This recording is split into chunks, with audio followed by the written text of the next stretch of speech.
Get ready for a heavyweight showdown that could shake up the boxing world. Imagine a fierce battle where a seasoned New Zealander vows to dominate a rising British star, potentially setting the stage for a clash with the undisputed champion. But here's where it gets controversial. Is this fight a smart risk or just a gamble that could derail a fighter's career?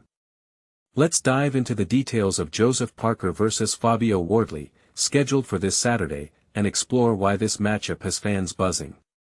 Joseph Parker vs Fabio Wardley. Venue, O2 Arena, London. Date, Saturday, October 25th. Coverage. Stay tuned with live text updates and audio commentary starting at 20:30 British Summer Time on BBC 5 Live Sports Extra, available via BBC Sounds, the BBC Sport website, and app. The action switches to BBC Radio 5 Live at 2200 hours British Summer Time. For beginners new to boxing, these broadcasts break down the punches and strategies in real time, making it easier to follow the drama without being in the arena yourself. In this high-stakes contest dubbed All or Nothing, Joseph Parker, a 33-year-old from New Zealand, is defending his interim World Boxing Organization, WBO, title, a prestigious belt that recognizes him as one of the top contenders in the heavyweight division.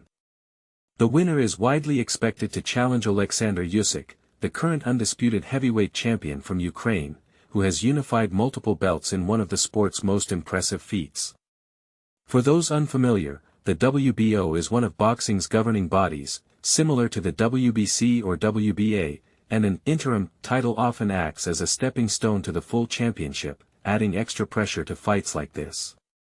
Parker isn't holding back his confidence, warning his opponent, 30-year-old Briton Fabio Wardley, about the levels in boxing, a term that highlights how experience and skill can create a hierarchy in the sport. He boldly declared he's going to smash Wardley, aiming to shatter the Brit's impressive 20-fight unbeaten record.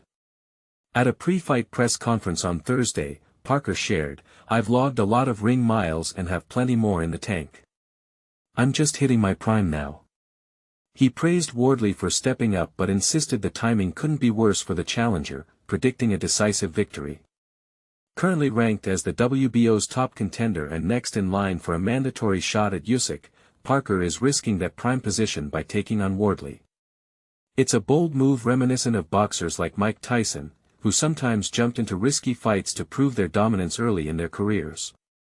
Parker, born in Auckland, has had his share of setbacks, losing to British heavyweights Anthony Joshua, Dillian Whyte, and Joe Joyce in 3 of his 39 professional bouts. But under his new trainer Andy Lee, he's bounced back with revitalizing wins against heavy hitters like Deontay Wilder, Zhilei Zhang, and Martin Bacol, solidifying his spot among boxing's elite. "I'm operating on a whole different level," Parker added, noting he held the full WBO title from 2016 to 2018. When pressed for more on what levels means, he kept it mysterious. "You'll have to see it for yourself. Words won't do it justice, my actions in the ring will explain everything on Saturday night." And this is the part most people miss. Parker's journey shows how a fighter can reinvent themselves, even after losses. For instance, his comeback mirrors stories like George Foreman's, who returned to glory in his 40s after early defeats.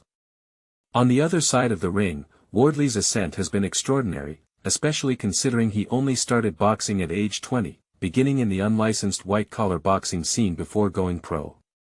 This white-collar boxing is an amateur circuit for professionals like doctors or lawyers, providing a foundation without the high stakes, much like a training league. Wardley, from Ipswich, England, shrugged off Parker's trash talk with calm resolve. "This kind of hype is nothing new to me. I thrive on challenges," he said. "I'm excited to step up, silence the skeptics, and prove I belong at the pinnacle of heavyweight boxing." His domestic exploits include strong wins over David Adeleye and Fraser Clark, but his breakout moment came in June with a spectacular one-punch knockout of Australian Justice Huni in the 10th round. Read more at https://www.bbc.com/sport/boxing/articles/C20QIJZJ4 Even though he was behind on points at the time. This highlights how Wardley can turn fights around, a trait that draws comparisons to underdogs like David versus Goliath tales in sports. Wardley also pointed out that his knockout-heavy record, 18 stoppages and 19 wins, plus 1 draw, often overshadows his boxing fundamentals. People fixate on those flashy knockouts and overlook the technique that builds to those moments, he explained. If anyone assumes I'll just swing wildly with my right hand, they're in for a surprise. My team and I have more tricks up our sleeve. It's a reminder that boxing isn't just about power, strategy plays a huge role, and Wardley is emphasizing his versatility to counter any assumptions.